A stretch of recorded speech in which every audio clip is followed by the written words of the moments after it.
सरकारच्या प्रत्येक योजनेवर स्वतः मुख्यमंत्री लक्ष ठेवत आहेत. हे ऐकून तुम्हालाही प्रश्न पडेल की हे शक्य तरी कसं होईल? हजारो योजना, लाखो फाईल्स, एक व्यक्ती हे सगळं कसं पाहणार? पण हे आता वास्तवात उतरत आहे.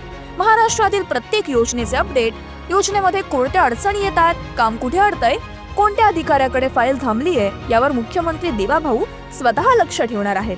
आणि त्यासाठी वापरला जाणार आहे AI आधारित CM डॅशबोर्ड. राज्यातील सर्व सरकारी योजनांची माहिती एकाच ठिकाणी देणारं अत्याधुनिक ॲप. वेगवेगळ्या योजनांसाठी वेगवेगळी वेबसाईट शोधण्याची गरज नाही. सगळ्या योजना एकाच ठिकाणी एकाच क्लिकवर मिळणार. सरकारच्या योजनांची सद्यस्थिती, न्यायालयीन प्रकरणांची माहिती, रेरा आणि बांधकाम विभागाची कामं, अशी तुमची शासन दरबारी असलेली सर्वच कामं आता या एका ॲपमधूनच होणार आहेत. आणि सर्वात महत्त्वाचं, हे डॅशबोर्ड दिव्यांग अनुकूल आणि माहिती अधिकार सेवायुक्त असणार आहे.